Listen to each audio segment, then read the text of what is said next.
ምክር ማላልፈው አንድ ሐሳብ ላንሳ። ምክር በርግጥ ብዙ ምክር ያለው ግን እግዚአብሔር ምን ይላል መሰላችሁ? በመጀመሪያ ቃል ነበረ። ዮሐንስ ወንጌል ምዕራፍ 1 ቃልም እግዚአብሔር ነበረ፣ ያ ቃልም በእግዚአብሔር ዘንድ ነበረ፣ ወረድ ብሎ ቃል ሥጋ ሆነ ይላል።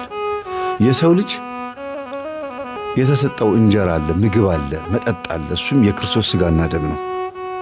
ከዚህ ውጪ ጥበብ የለም። ከዚህ ውጪ ዕውቀትን የሚገልጽ የለም። ሁሉም ከዚህ ውጪ ከሆነ ሞትን የሚጠራ መርዝ ነው። በመሰረቱ ማንኛውም ነገር ከልኩ ካለፈ መርዝ ነው። ውሃም ቢሆን ምግብም ቢሆን የትኛው መልካም ነገር ነው የምትሉት ነገር በመጠኑ ሲሆን ነው። እሳትን በርቀት ስትሞቁት ያሞቃል፣ ስትገቡበት ግን ያቃጥላል፣ ጠባሳ ነው የሚያመጣው። ስለዚህ ሁሉ ነገር በመጠኑ ሲሆን ሕይወት ነው፣ ከመጠን ሲያልፍ ግን መርዝ ነው። ስለዚህ ክርስቶስ ለኛ የሰጠን ምንድነው? ብሉኝ ጠጡኝ፣ ጥንት ምግብ ፈልጋችሁ አትብሉ የተባላችሁትን በላችሁ፣ አሁን ይሄው የሚበላ ሆኜ የመጣው ጥበብም እኔ ነኝ፣ ዕውቀትም እኔ ነኝ፣ መልካ ኢየሱስ ጸልዩ ይሄው ሕይወት ሆኜ መጥቻለሁ ብሎ እያለ ሌላ ባዕድ ነገርን ማስተማር ምን ይባላል?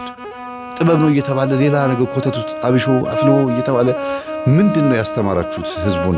ሊያውም ባብነት ትምህርት ቤት ውስጥ ምንድነው ትውልዱ ጭንቅላት ላይ የከተታችሁበት? ለትውልዱ ያቀበላችሁት ነገር ምንድነው?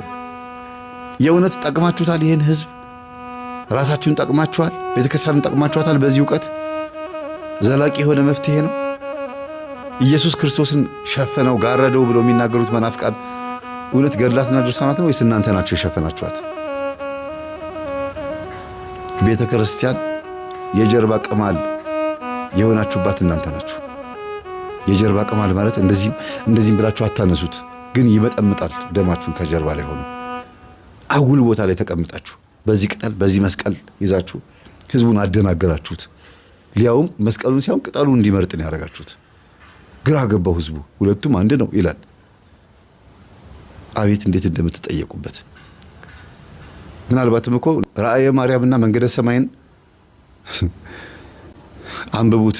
ዲያቆን ለብቻው ካህን ለብቻው ይሄን ያደረገ ስርማሽ ቅጠል በጣሹ የሚቃጠልበት የሲኦል ስፍራ አለ ብዬ ስናገር አይደለም መናፍቃኑ የኛዎቹ ካህናቶች ተረት ነው ሊሉ ይችላሉ። አይሰሙ ማናየው ሄዶ ይላሉ። አቤት ይገርማል በጣም። ፍትሐ ነገሥት ላይ አውደ ነገሥት አላልኳችሁም? ፍትሐ ነገሥት ላይ በድቁንናም ሆነ በክህነት በአጠቃላይ በአገልጋይነት ደረጃ ላይ ሆኖ ስርማሽ ቅጠል በጣሽ ሆኖ የተገኘ ቅጣቱ ምን ያህል ከባድ እንደሆነ ታውቃላችሁ? በጣም ከባድ እኮ ነው ቅጣቱ። ቤተክርስቲያን በዚህ ጉዳይ ላይ ለምን በሰፊው እንደማታስተምር አይገባኝም። ጭራሽ ህጉን ያወጡት አባቶቻችን ናቸው። ህጉን ያወጡትን ሊያስተካክሉ የሚፈልጉት ደግሞ ማን ናቸው? ለራስ ሲቆርሱ አያሳንሱ፣ ለራሱ ይጥማል ፈሱ እንደሚባለው አይነት ነገር ነው። ጥቅሶቹ የሚያበራየውን በሬ አፉን አትሰረው እንደሚባለው አይነት ነገር ነው የሚሆነው።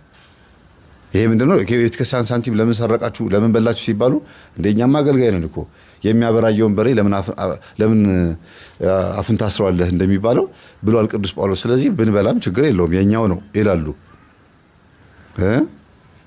ሌላ ሲሆን